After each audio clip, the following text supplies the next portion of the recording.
Bonjour, aujourd'hui je voudrais aborder un sujet qui a été un des données au bac. Ce sujet, c'est le suivant: l'historien peut-il s'empêcher de juger? Voilà, je trouve que ce sujet est intéressant et j'essaie un peu de le décomposer et de l'expliquer. Tout d'abord, il faut, comme d'habitude, faire la définition des mots. Ensuite, je ferai une petite allusion avec d'autres sujets similaires et montrer les nuances entre eux. Ensuite, je m'enfonce dans le développement du sujet. Tout d'abord, on fera plus tard la définition détaillée de l'histoire et de l'historien.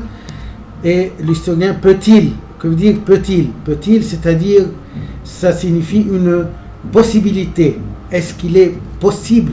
Est-ce que l'historien a la possibilité? En droit, on définit ce terme par est-ce qu'on a le droit. Mais ici, en philosophie, c'est-à-dire est-ce qu'on a la possibilité de s'empêcher de juger. S'empêcher de juger. S'empêcher, c'est-à-dire s'empêcher de juger, c'est-à-dire avoir une distance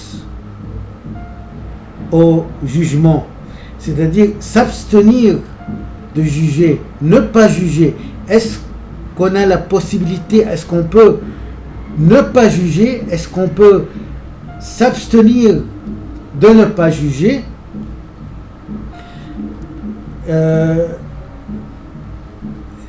Donc l'axe autour duquel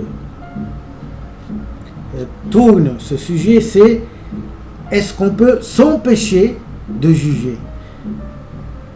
Et non pas uniquement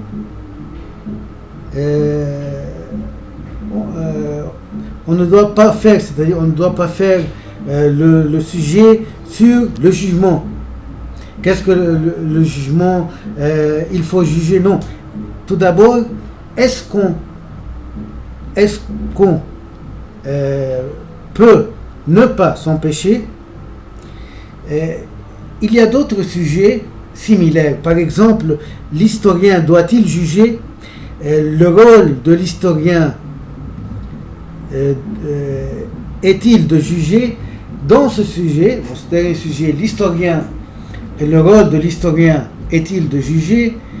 Et aussi, l'axe, c'est le rôle de l'historien.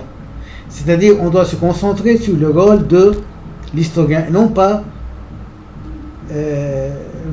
essentiellement sur le jugement. De même, ici, est-ce qu'on peut s'empêcher, c'est-à-dire, on doit parler de l'objectivité, mais l'objectivité n'est pas l'axe principal de ce sujet. Un autre sujet va pleinement en ce sens de l'objectivité. L'historien peut-il être objectif ou non?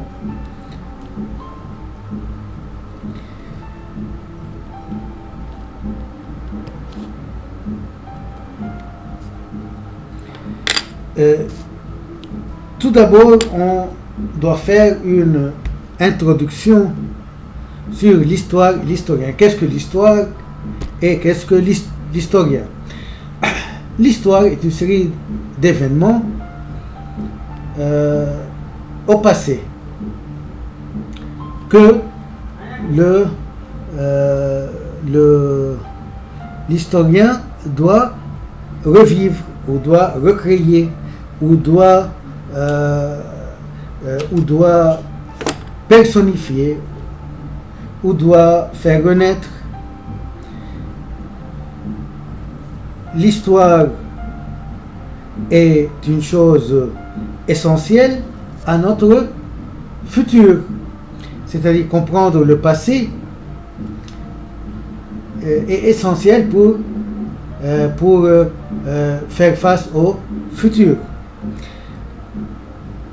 L'historien choisit les événements du passé qui ont remanié, qui ont fait la face de l'histoire de notre présent. C'est-à-dire il y a beaucoup d'événements qui n'ont pas abouti à rien. Ces événements ne sont pas essentiels dans l'histoire.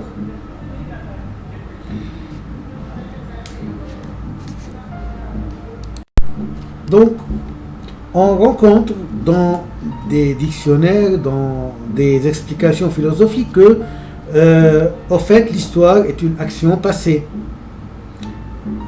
qui nous aide à agir dans le futur. Et l'historien, son but est de revivre une mémoire plus longue et durable que les mémoires humaines, afin de perpétuer le souvenir des événements passés pour empêcher que les actions accomplies par les hommes ne s'effacent pas. La science de l'histoire est donc de relater les faits afin qu'ils ne soient pas oubliés. L'histoire reconstitue donc le passé par des preuves. Donc, pour que l'histoire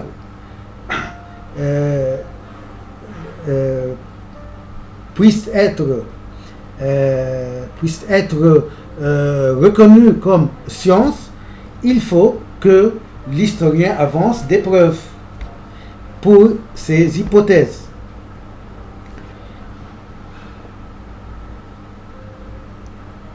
Donc, l'historien rassemble les faits et les organise, les explique, il recrée l'histoire et en tire des conclusions et en tire les événements qui ont vraiment marqué notre présent et les événements qui nous ont menés jusqu'ici. Donc étudier le passé, c'est pour comprendre le présent et s'en tirer des leçons.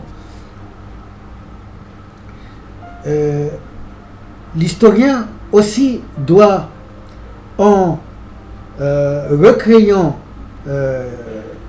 l'histoire, il doit mettre de sa connaissance pour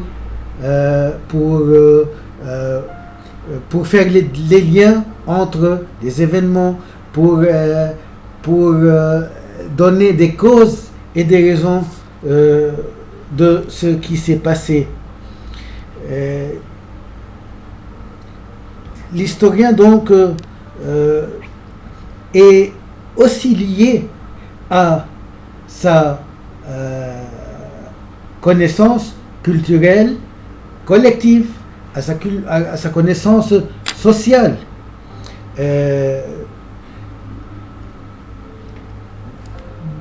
De là, l'importance du rôle de l'historien pour être objectif et pour sortir de ses connaissances et de ses jugements de valeur personnels ou culturels, donc subjectifs. Donc l'historien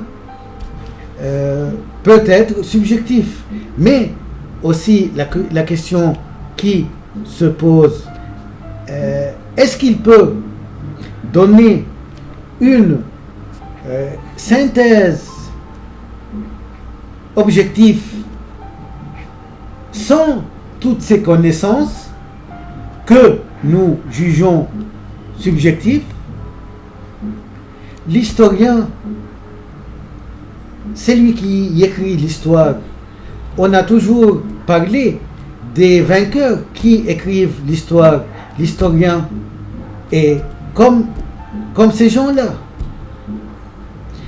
L'historien appartient à une société donnée, à une époque donnée.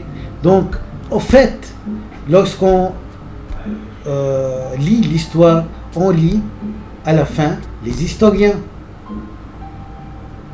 Donc, l'histoire est toujours relative à l'historien partiellement. Donc, jusqu'à quel point on peut sortir de notre subjectivité et de nos intérêts. La première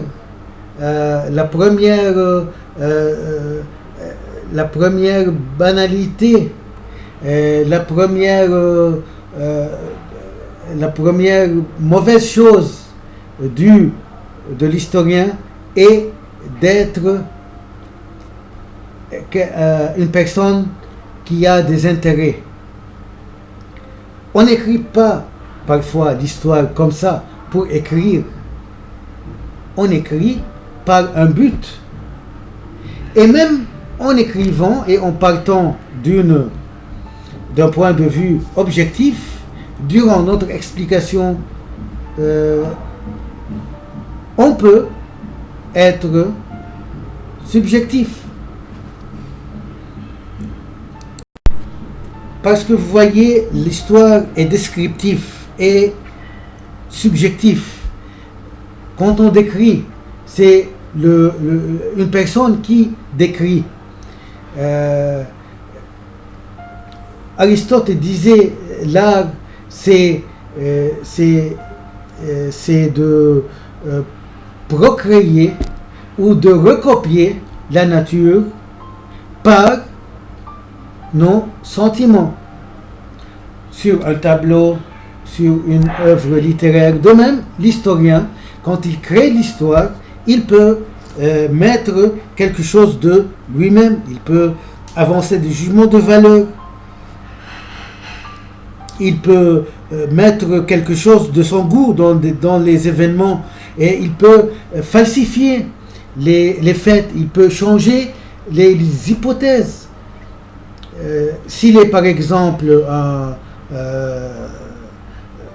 de nationalité quelconque, il ne peut pas amplement accepter que peut-être sa nation n'est toujours pas indépendante, elle était toujours une partie d'une autre nation. Ça varie. C'est pourquoi, d'ailleurs, Rousseau a dit que la pire chose qui peut arriver à un historien, c'est le jugement. Pourquoi? Parce que le jugement est lié à des faits ou à des jugements subjectifs. Maintenant, on commence par l'explication et par donner des réponses à notre sujet, à notre question dans le sujet. L'historien peut-il s'empêcher de juger? Oui, il peut s'empêcher de juger. Comment? Et pourquoi? L'antithèse, l'historien ne peut pas s'empêcher de juger. Pourquoi? Et donc l'antithèse sera non. Est-ce qu'il peut ne pas juger? Tout d'abord, l'historien peut s'empêcher de juger. Oui, il peut s'empêcher de juger par deux conditions. L'une qui constitue la réponse claire à cette première question, il peut s'empêcher de juger en écrivant l'histoire selon les faits historiques, les faits chronologiques. C'est un travail très simple. Par exemple, le jour J, ce premier a attaqué le second. Le second jour, le second a répliqué. Point 2. Donc, comment on peut s'empêcher de juger? Tout en étant objectif. Comment être objectif? C'est aussi une grande partie, parce qu'il y a beaucoup de points et beaucoup de nuances. Tout d'abord, qu'est-ce que être objectif? Je procède par points. 1. Tirer les informations des documents valables universels. 2. Énoncer l'opinion de tout le monde et non pas d'un seul côté, c'est-à-dire aller chercher partout et prendre l'opinion de deux parties qui se contradisent. 3. Les informations doivent être, on peut être objectif si les informations sont exactes et vérifiées. Et ça, on peut l'appliquer. Donc, on peut être objectif en ce sens et par ce chemin. Un autre point, les énoncés sont repris et étudiés par d'autres historiens qui contrôlent et évaluent ce que d'autres historiens disent. C'est-à-dire, la communauté des historiens aussi me contrôle. Donc, je ne peux pas dire ce que je désire et ce que je désire de comploter et d'avancer d'énoncés incomplètes, et aussi les informations incomplètes, c'est tout juste comme les informations fausses, tout d'ailleurs, c'est la même chose. Un autre point, les énoncés sont repris et étudiés par d'autres historiens, donc je reprends ce dernier point, qui contrôle et évalue ce que d'autres historiens disent. Aujourd'hui, il y a des critères pour les historiens que les historiens doivent suivre pour faire des bouquins d'histoire, pour relater les histoires des événements, des guerres. Par exemple, dans les guerres mondiaux, donc vous prenez des livres, des documentaires, vous trouvez des points communs entre tous les historiens.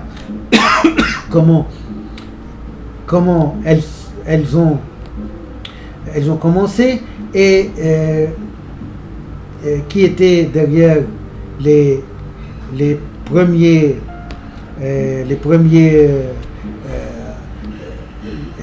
crimes des guerres, et qui était un peu le fautif. Donc il y a des critères pour écrire l'histoire, et là on peut par ce chemin être objectif. Un autre point, il y a des jugements universels, comme quoi les massacres, par exemple, de tout temps et de toute partie, est qualifié d'atrocité et est banni. Donc je viens de dire, lorsqu'on parle de massacre, on ne peut pas se cacher derrière.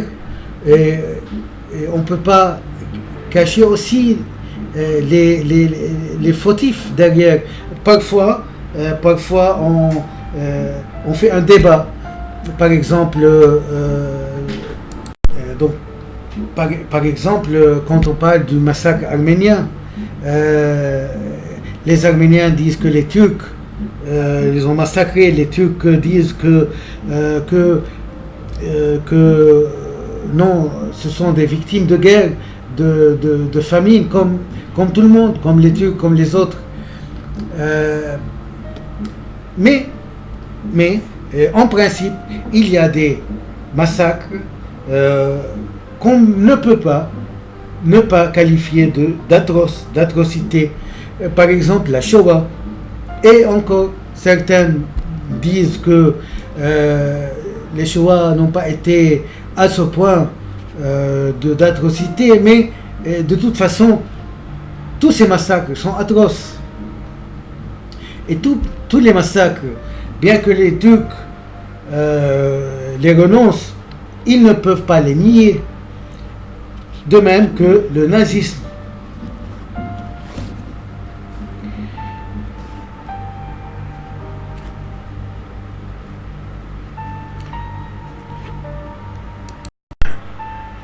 Donc, de tout temps, il y a des historiens qui peuvent être crédibles, surtout s'ils sont objectifs, c'est-à-dire s'ils sont loin des pays qui connaissent des conflits. Par exemple, il y a un conflit arabe dans les pays arabes, donc un occidental peut un peu trancher sur la vérité du conflit et du fautif, par exemple.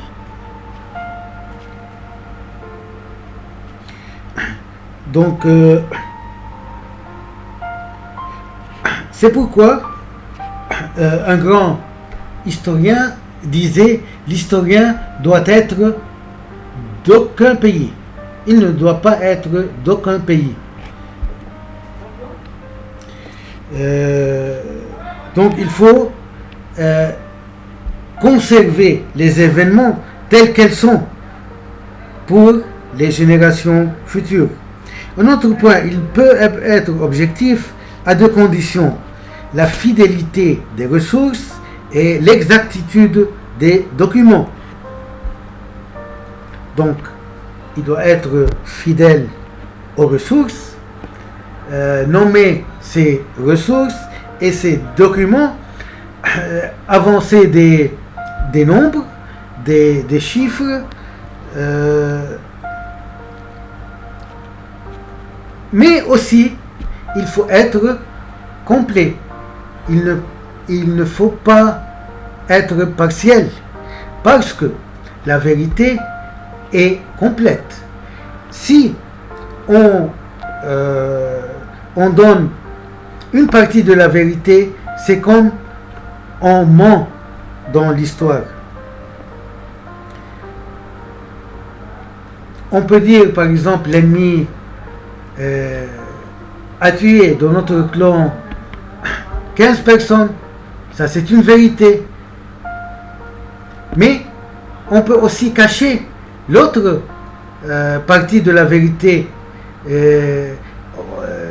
en cachant que par exemple nous aussi on a tué d'autres clans.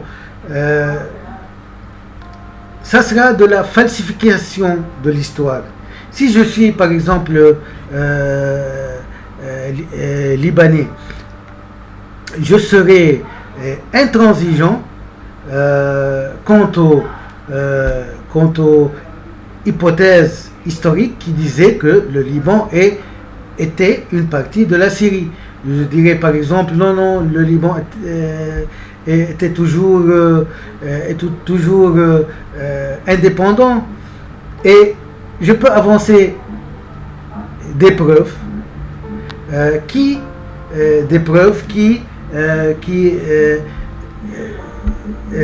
peut avancer et vérifier mon hypothèse. sans toutefois montrer les autres hypothèses et les autres données qui peuvent être plus plausibles que les miennes. Donc l'historien, il peut être objectif lorsqu'il raconte une histoire dont il n'a pas intérêt, qui ne le touche pas de près.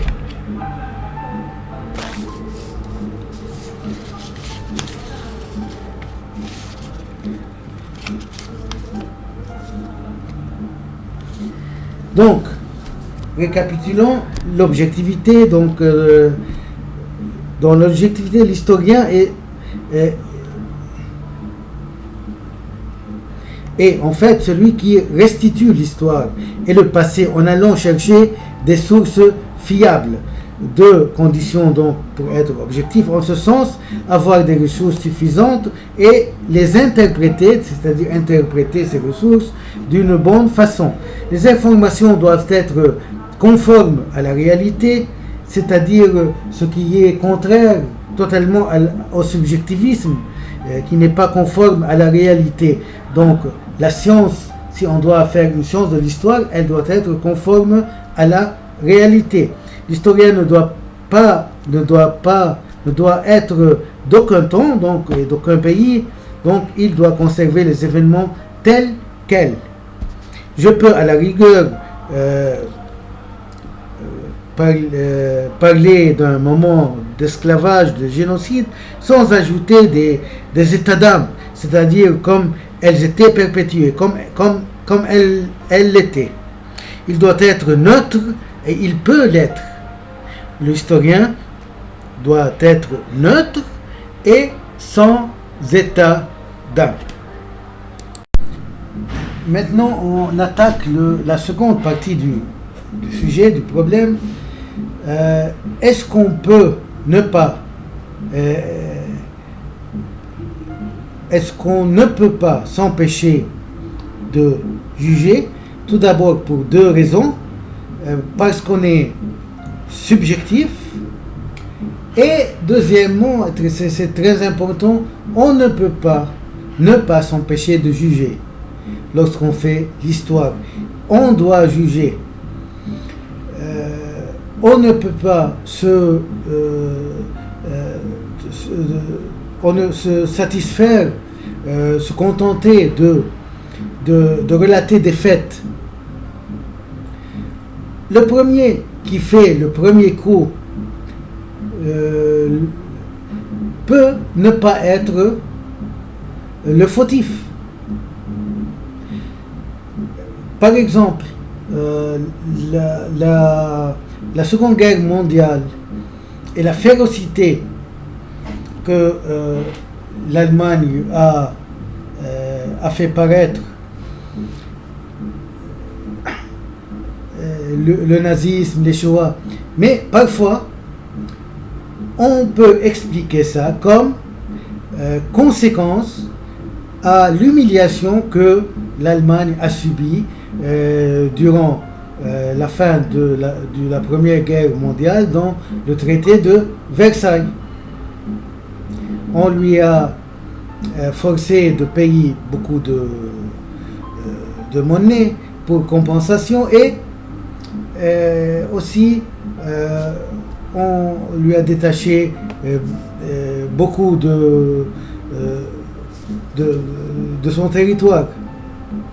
Donc, on ne peut pas s'empêcher de juger à cause de la subjectivité.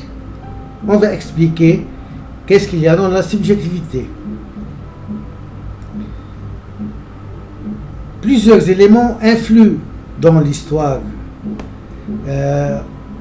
On répète Ibn Khaldoun. Ibn Khaldoun, il a énoncé plusieurs fautes des historiens. Le premier, c'est de mesurer le présent sur le passé. Maintenant, je suis ex-communiste. Donc, j'ai quitté le communisme. Maintenant, je suis ex-communiste. Donc, toute l'époque communiste du passé, je l'humilie, je dis qu'elle n'est pas bonne, il s'est passé beaucoup de victimes, et par exemple j'énonce les 50 millions de victimes du communisme. Or, le communisme a fait des victimes, mais a été aussi victime. C'est-à-dire, j'inclus les victimes du communisme dans ces 50 millions. Donc, ce n'est pas objectif, c'est partial, et parce que j'ai intérêt à falsifier et à changer les hypothèses et les explications. Deuxièmement,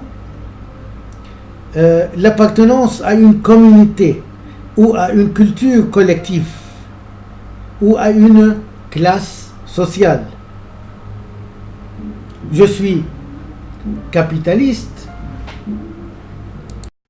je suis aux côtés du capitalisme, donc je fais l'éloge des pays capitalistes. Je suis arabe, je dénonce le colonialisme. Je suis occidental, je fais l'éloge du colonialisme. Souvenez-vous, le colonialisme, on le nommait d'antan un mandat. Et on disait que c'était bien, il faisait du bien au pays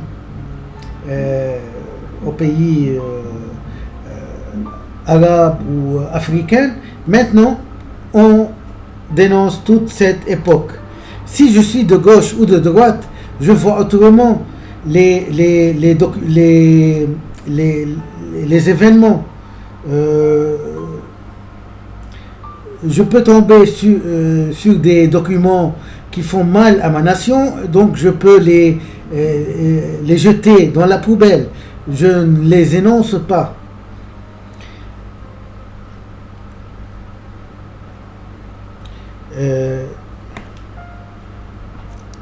En troisième point aussi, il y a une sorte de... Avant, on croyait par exemple que la Terre était plate, que la Terre était fixe, que tout le monde tournait autour de la Terre. Maintenant, tout a changé. Et de même, avant, on traitait le colonialisme de quelque chose de bien, alors que maintenant, on le traite de mauvais. Avant, on croyait aussi que par exemple,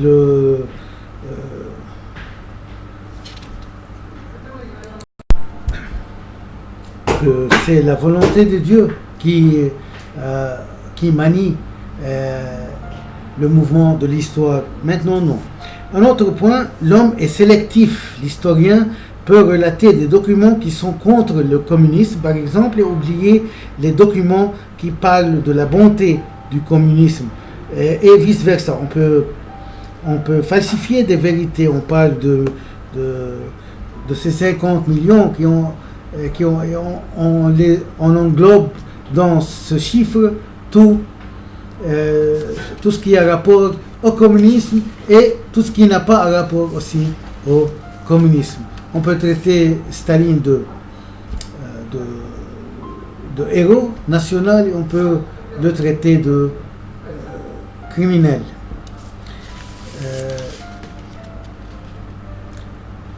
Donc, au fait, l'histoire est une science qui n'a pas accès à son objet. On dit cette phrase, on la répète souvent. L'histoire est un objet, l'histoire est un sujet, et le sujet est subjectif. L'homme n'est pas une science, car l'historien peut falsifier les hypothèses. L'historien reste un homme en situation. Et un homme de situation, c'est un homme de gauche de droite, un homme de position. Et toute position prise est un jugement et quelque chose de subjectif. En fait, qu'est-ce qu'un jugement? C'est-à-dire prendre parti, dire que ça c'est bon, ça c'est pas bon. C'est-à-dire un jugement de valeur ou en général un jugement quelconque. Donc l'historien subjectif met de sa part dans ces histoires qu'il raconte. Il change l'histoire tout entière, il peut la changer. L'histoire est toujours une histoire reconstituée. L'historien recrée les événements et la création est quelque chose de subjectif.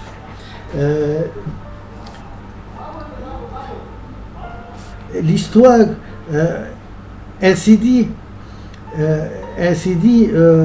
peuvent tromper les masses et falsifier les vérités et faire part, et l'historien peut faire part ainsi de ses propres jugements lorsqu'il avance des faits. Et en partant de ce point, il peut manier l'opinion des masses. L'historien voit beaucoup de documents, donc il a besoin de sélectionner. Donc à ce moment, il peut sélectionner ce qui est bien à lui selon ses intérêts. Et malgré cela, il peut sélectionner ce qui est raisonnable et ce qui est valable et ce qui est utile. Donc l'histoire, en tout cas, est une histoire sélective.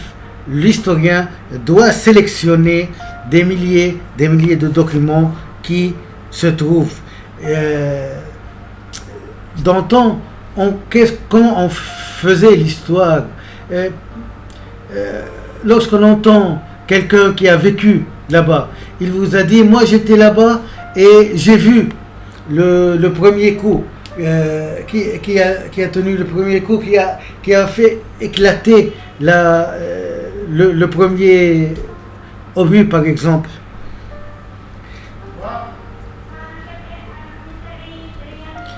Donc à tout moment, l'historien doit intervenir personnellement.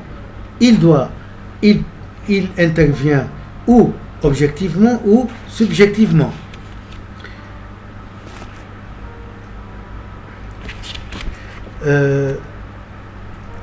Le paragraphe suivant est un paragraphe très important. L'objectivité, selon moi, est parfois impossible. Et le jugement est un devoir. Pourquoi? Par exemple, prenons une comparaison. Si on doit écrire une comparaison entre un temple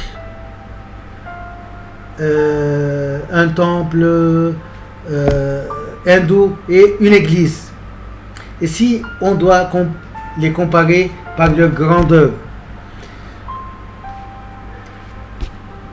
si je prends l'opinion de l'hindou, de l'hindouiste, il me dira que c'est son temple est meilleur et plus grand.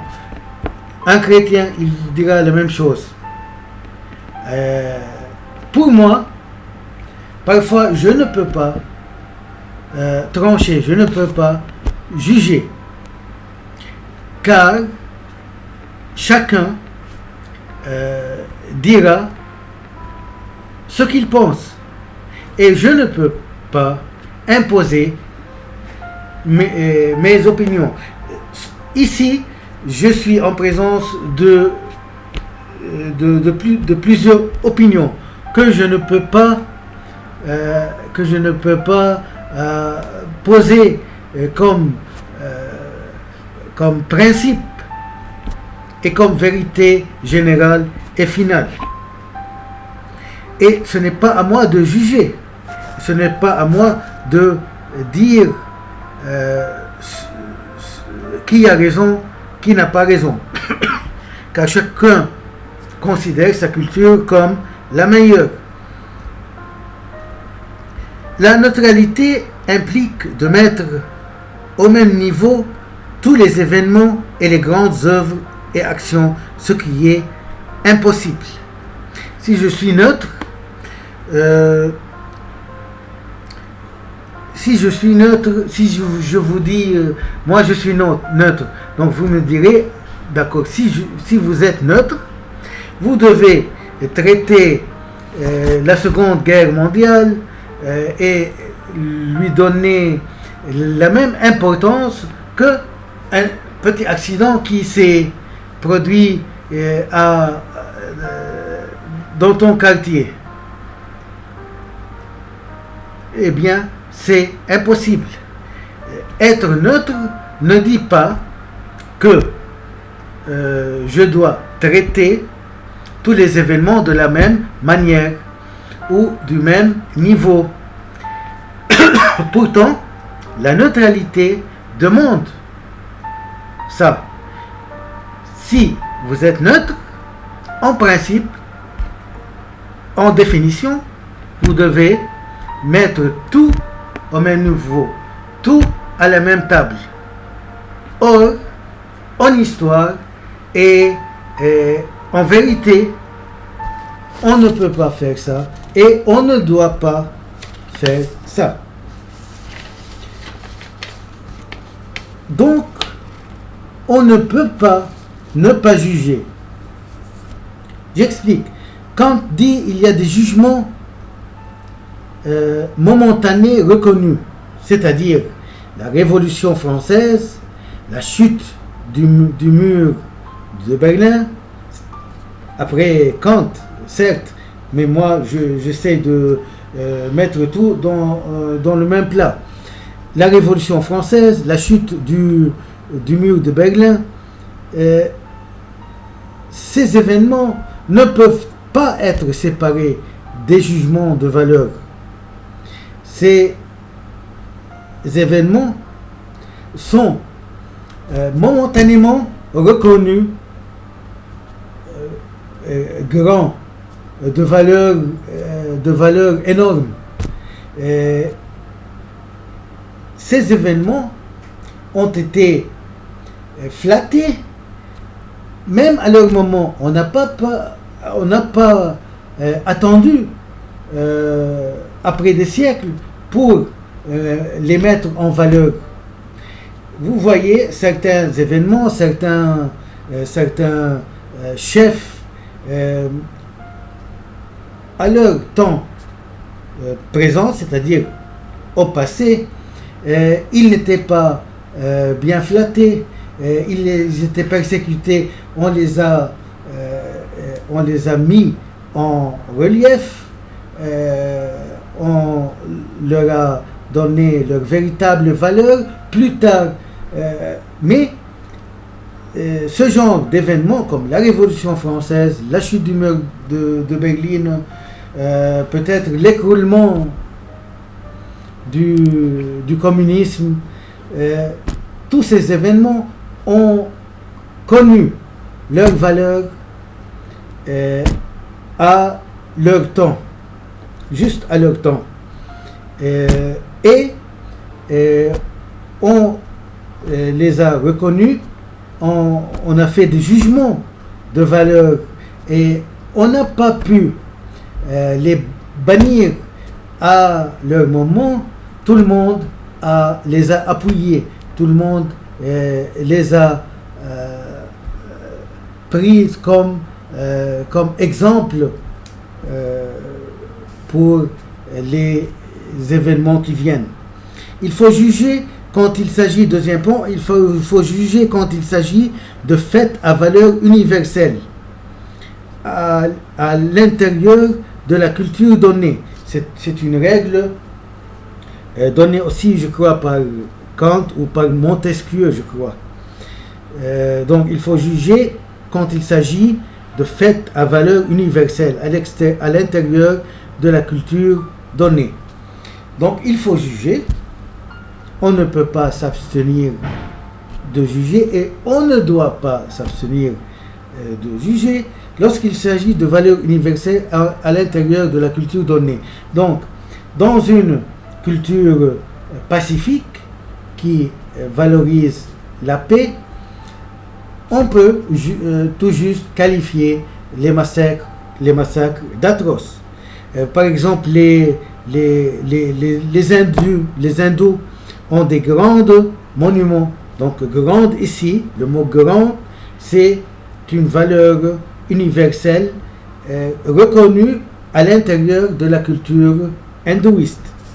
Un autre point, il faut juger lorsqu'il s'agit de jugement de valeurs humaines, traiter les génocides, d'atrocités, c'est-à-dire, on a déjà parlé, donc on doit juger, dans ce point-ci, on doit juger, et on ne doit pas s'abstenir à juger, on ne doit pas avoir peur de juger.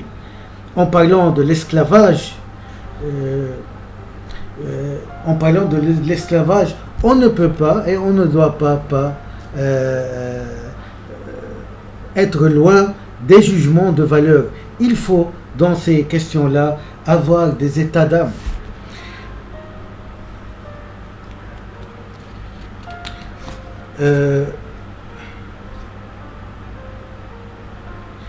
Au contraire, la neutralité objective implique que je dois faire des états d'âme et de jugements de valeur quand il s'agit de certaines questions et certains événements. Par exemple, si je parle d'un génocide et je ne le traite pas d'atroce, c'est que je ne suis pas neutre. C'est que je risque de prendre parti d'un criminel. Donc, l'historien est comme un juge. Il doit toujours faire une certaine justice. Il ne doit pas peser à deux poids.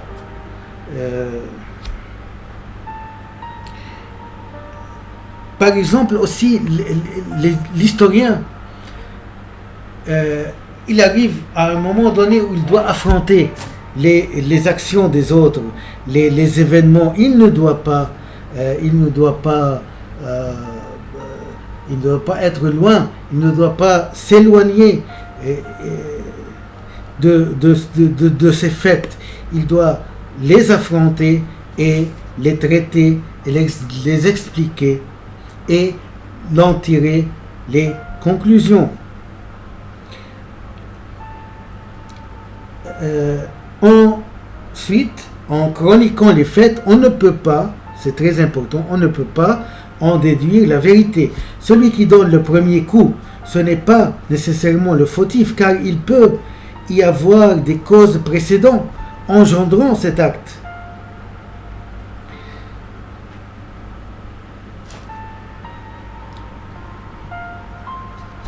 Et on a donné un exemple à cette idée.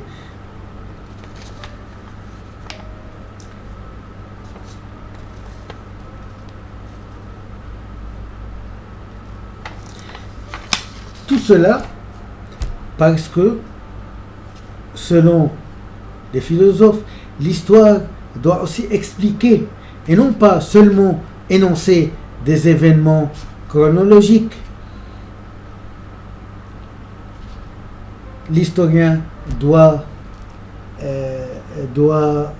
puiser les événements pour arriver à l'origine des événements.